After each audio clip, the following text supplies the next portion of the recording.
This is IA Forward, your playbook for success as an independent insurance agent. Here to help you knock it out of the ballpark are your hosts, Shane Tatum and Tanya Lead. Welcome to IA Forward. Shane, I went home to Louisiana a few weeks ago and was driving up to my parents' house. They live way, way, way out in the country. And I'm obsessed with random signs that I see on the side of the road. Like, I'm the person that if I drive by a sign, I'm going to turn around and go back because I have to read it again, because sometimes they're just absolutely fascinating. And this sign said, Dave's Hearty Mart, we cook 24 hours, exclamation point, new ownership, exclamation point, no more smell, exclamation point. No more smell. No more smell. And so for somebody like me that, first of all, they have just told me that they cook 24 hours. So obviously they sell food. And if you're telling me that you're cooking 24 hours and that there's no more smell under the new ownership, I just think you've given me too much information. Like, there is no way I'm going to pull in at this gas station. And I love gas station food. Like, that is my guilty pleasure. I love gas station food in the South. Like, give me a chicken on a stick any day of the week, especially from T. Rick's in El Dorado, Arkansas. Shout out to them. But seriously, like, no more smell. Why would you tell people that? I'm at a loss for words. I'm studying this picture that you sent me. I like the 24 hours. We're open 24 hours. I mean, I am a absolute Waffle House lover. You had me at we cook 24 hours. If I'm driving and I'm coming through there, like, you got me. I'm in. This is a highway sign for those, obviously, that don't have this photo. We're going to post this photo to our social media. So check it out at IA Forward on your favorite social media channels. We will have it there for you. I like it. So why do we need to go to no more smell? We are giving way too much information here when it comes to what we need in order to make a buying decision or stopping decision. I'm out. No more smell. And what kind of smell would be so bad at a gas station that you have to make a large sign by the highway? Well, we know the success of Buc-ee's was centered around clean bathrooms. Yes, now they're gigantic shopping cart convenience stores. But the original Buc-ee's concept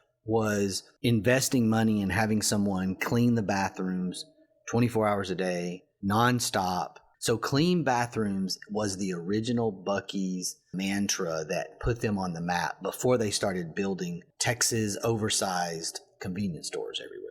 My mind immediately goes, it's got to be the toilet. It's got to be the bathroom area. But I don't know.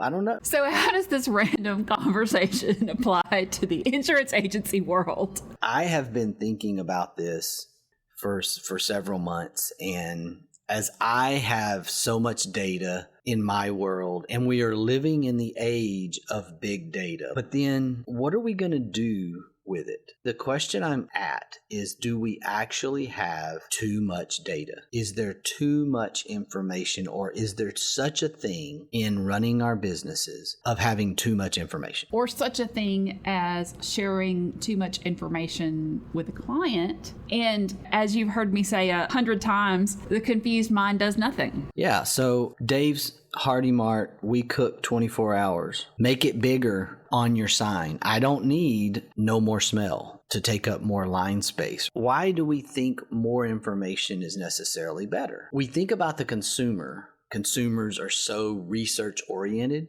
Maybe there's something around that, and that's why we think we have to give more and more and more information. But at the same time, we also have all these data points coming back at us, and we don't even know which key performance indicator, KPI for short, to look at. Which ones matter? I mean, the whole point of KPIs is the first word, key. Otherwise, it would just be performance indicators, or we would have UPIs, unlimited performance indicators. That's what I feel like this world we live in right now is that we're not necessarily picking the right key indicators, or maybe it's not that. Maybe we're picking too many indicators that we're watching. And now we have this confused mind, as you say, and we do nothing, or we respond incorrectly because we've got all this data running at us and we don't know what to do with it. As agency owners, what indicators do you think we should be paying attention to, and what do we just toss? There's a couple of really important ones to me. Any person that's listened to any other podcast has heard policy per customer. Share of wallet is another way of saying that. How much revenue per customer. There's several ways to look at. I like policy per customer. Number one, the system that we use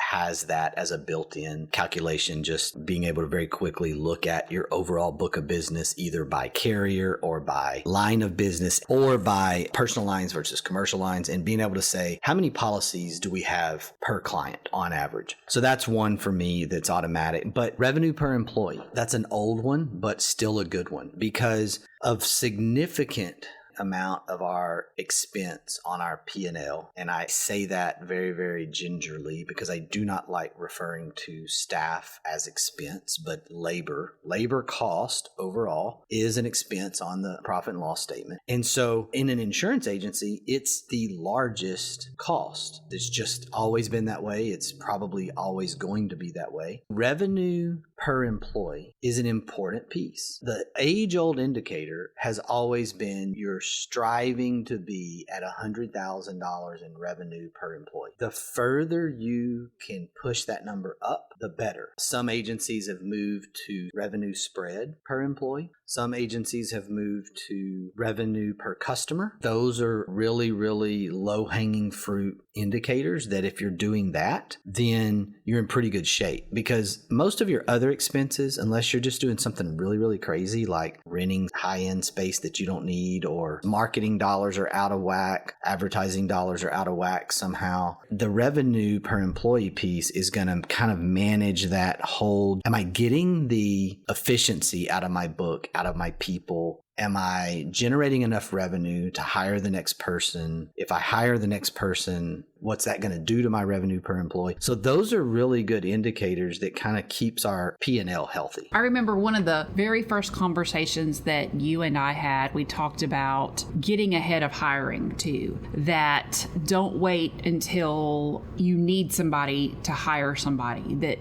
when you're looking at your indicators and you're looking at your growth pattern and you're starting to forecast, that hopefully you have grown this company in a way that you're in the financial shape to hire somebody before you need somebody. That is still true to this day. It can happen. You can get behind that. But being able to forecast that, seeing if growth trends are going to continue, trying to project that out, I actually see agency owners get in trouble with over forecasted trends. So they think that what they're doing over the last 3 months or 6 months, they're going to continue into the future, and they see a downturn. So things right now that are happening in the marketplace, interest rates are rising, heavy lead generation around mortgage referrals are shrinking. So they're backing up. So if you were used to 100 mortgage referral leads every month and now you're only getting 50, well, if you went out and borrowed money to hire producers, then you're not feeling really good right now, especially if you promised those producers that you were going to provide them leads in their compensation strategy. So there's all kinds of things that can get you in a bad spot. And I think some of those indicators can help you with that. I see this over projecting as a very common mistake. And for that reason, I'm a little slower to hire on the sales side. Taking care of my existing business and watching that retention indicator is really important, because if it's running out the back door and you're churning, then it doesn't matter how much new business you're writing. You're eventually going to plateau. When it comes to hiring, I have heard you tell so many agents this: walk up to the ledge, get to the ledge, be dangling off the ledge, do as much as you possibly can, then do 10, 15, 20% more, and then look at doing it. Don't jump, but you don't need to hire somebody just to hire somebody. When you're early on in the building of your book of business, it is so important to walk up to the ledge, have your toes hanging off the ledge. Definitely, we don't want you jumping off the cliff. We don't want that happening to you in your book of business or your agency or your people. Making sure that you are in tune with the health of your people. There's a difference between busy and overly stressed. The insurance business, if you set it up in the wrong way, can be a stressful business. It can also be a less stressful business if you set it up the right way and you do things the right way. But you never want your people to move from really busy too stressed and headed down this burnout path, because that's what happens with stress. When you have super, super high stress environments, that's where burnout goes. But this world of the 4-hour work week, where people want to have a business and they don't want to actually work, that is sort of this formula for having staff, maybe, or employees that maybe see it the same way and they don't want to work. And so eventually, busy has a different definition attached to it. If we are, quote, open in our agencies for 45 hours, 45 to 48 hours a week, then it's okay to be busy for 40 hours a week. That's okay. That's an expectation of an agency owner, is that their staff be busy. But busy and stressed are not necessarily the same thing. Outside of our agencies, what data are you seeing that is making your life cluttered that you have just kind of gotten rid of? I'm on a news fast. I think that's a data point in our lives that's overwhelming, is news. We are just bombarded with infotainment and opinions, and maybe it's not even news. Maybe that's not fair. Maybe it's the talk shows. Maybe it's just the fact that I've tried to turn on news multiple times over the last year, and I can't do it for more than about 30 seconds, 45 seconds, and I turn it off. Now, I still read a couple of places, local, couple of national things, something that will give me as non-opinionated information as I can. Because I think the opinion nature of news today is a data point in our lives that just is crazy. And then when you compound that with the social media news attempt, it's just overwhelming. That's something that I've let go of, that I feel like has been a freeing thing. I am maybe just generally, I am happier in the sense that I don't have that negativity, because most of the news is a negative push. Since we have a choice to choose our attitude, I felt like I went through a period of time where it actually made me choose a bad attitude. I think the switch to having a 24-hour news cycle was the catalyst for this whole over data thing, because they're actually having to find things to fill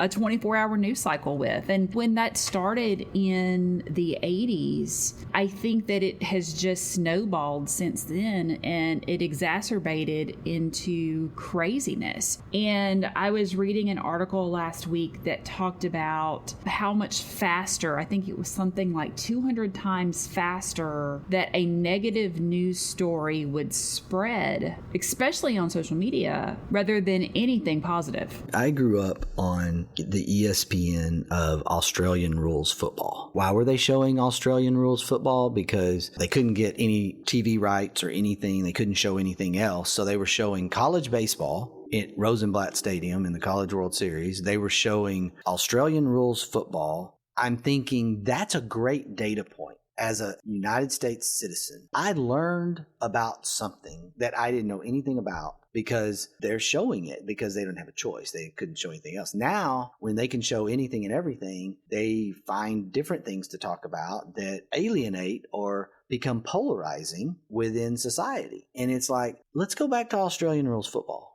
Speaking of ESPN, did you see the footage of the kid from Wyoming in the Little League World Series that came out in his work gloves? If you come out in work gloves, the unwritten rule is you better hit a missile. It either needs to go over the wall or through the wall, though, because that's just one of those unwritten rules if you walk out there in work gloves. Well, he definitely didn't get trash talked off the field. No, he hammered it. What KPIs did you used to pay attention to that you ignore now? It's just noise. One of the ones that really came out about 15 to 17 years ago was this really, really intense, watchful strategy around quote volume and quote information, like how many quotes you're running. And my goal in an insurance life is to quote less, to stop quoting, right? The world of quoting and doing quotes makes no money. and it's simply a means to an end, so to speak. And we've gone down this path of, can I give you a quote? Can I give you a quote? Can I give you a quote? And I want to move to, can I become your agent? Can I become your advisor? And I know that what we've basically trained society to do is ask for a quote.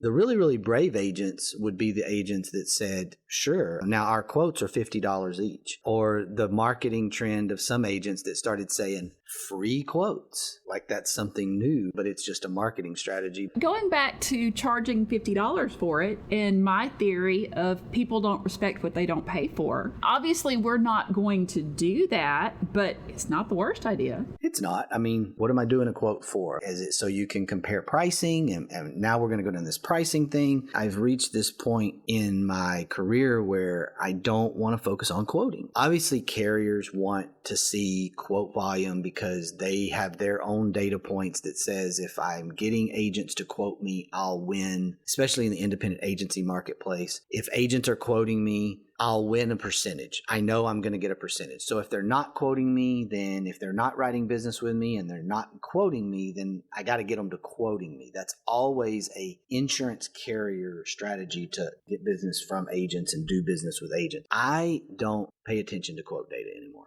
It's a huge number in our organization. It's an overwhelming number. I'm sure that we could do some slicing of that data and find something that was of use. But the ROI on that is just a race to the bottom to me. I'm looking at more of a policy per customer or bound business or written business, so to speak, combined with retention numbers. Is your book of business growing? How's it going with a trend line of a carrier? Is there some problem with a carrier? Trying to stay ahead of the carrier's KPI, I think, should be an agent goal because you don't want to be surprised when the carrier rep walks in and says, we're shrinking, or hey, the loss ratio is way out of whack. You don't want to be in that spot. So I've shifted from that quote information to trying to stay ahead of that curve with being a provider of trend, provider of information versus being provided that information at the carrier level. I think if we're looking at a key performance indicator when it comes to quoting, one that would be more significant to me would be proposal turnaround time. That's one that I can really embrace following. I love that one. But again, if we're so busy with things that don't matter, that's going to be difficult to be consistent with. So that's the reason to really, really pick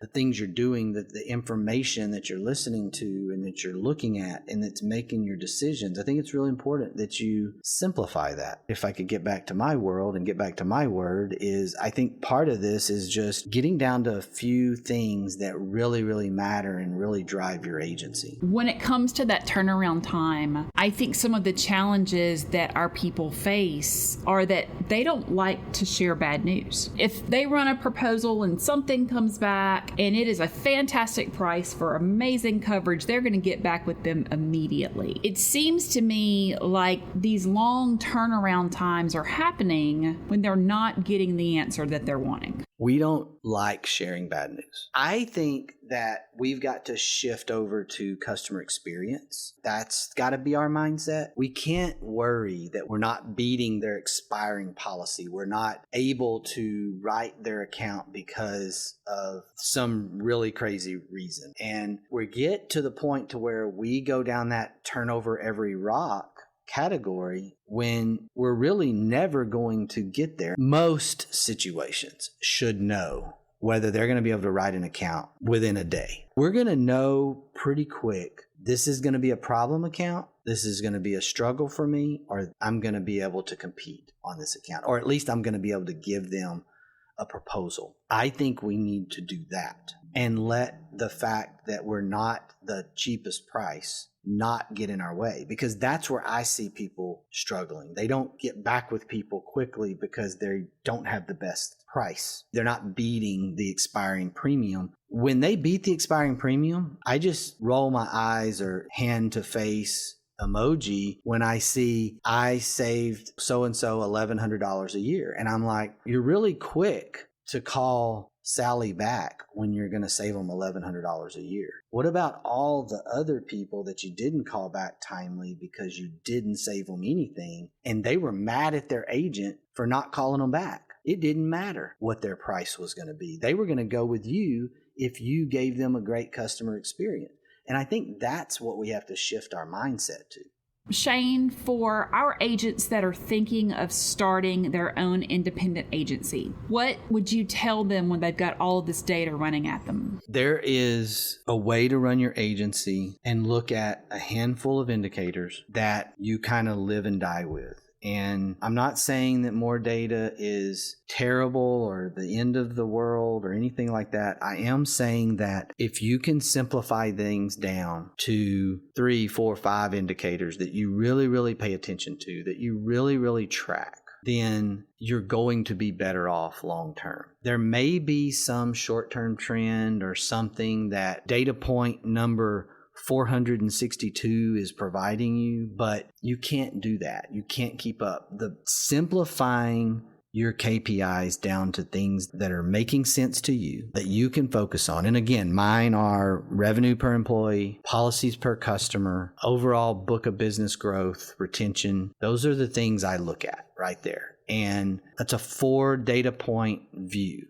The systems that we have today, the world of big data that we live in is all about giving you more information, and kudos to them. I would probably rather them try to give us more information than less, but I think it's really important that you as an independent agency owner decide on what is going to be important to you, what is going to make you successful in your agency. And that can be different from one agent to the next. It really can, depending on what type of business you write, what kind of personal lines, commercial lines, things like that. But I really think that it's kind of the 80-20 rule here. 20% of the data points are going to give you 80% of what you need, and or less. 10% of the data points are going to give you 90% of what you need. And it's really important that you nail down and get down to a simple view of what it is, and then stay there. Trend it over time, because this is a long-term business. Your book of business growth and healthiness of your book is about trending it over a long period of time with your KPIs. For me, it goes down the road of don't spend so much time analyzing data that you don't have time to hit your goals. And I see people kind of go down that wormhole of data analysis, and then all of a sudden they're too busy to do the things they need to be doing. Yeah, you have to be able to execute. That's the other thing for keeping it simple, and having a small number of KPIs that you really focus on is, even if you had and you've tried to pay attention to 100 different data points, you can't execute on what all those data points are telling you in the first place. There's not enough time. With multiple carriers and multiple things, it's already a complex business, and it's important to stay simplified. The other thing is about this is, if you are constantly changing systems or adding new little shiny object components to your software stack, finding those trends is going to get more and more complicated. I'm going to leave us with this quote from Hank Aaron. It took me 17 years to get 3,000 hits in baseball. I did it in one afternoon on the golf course. Attitude's a choice. Make a great one. Bye, y'all. Ready to get the ball rolling with your independent agency? Learn more at IntegraAgent.com. That's IntegraAgent.com. Thank you for joining us on IA Forward. Make sure you never miss a show by clicking the subscribe button now, or learn more at IAForward.com.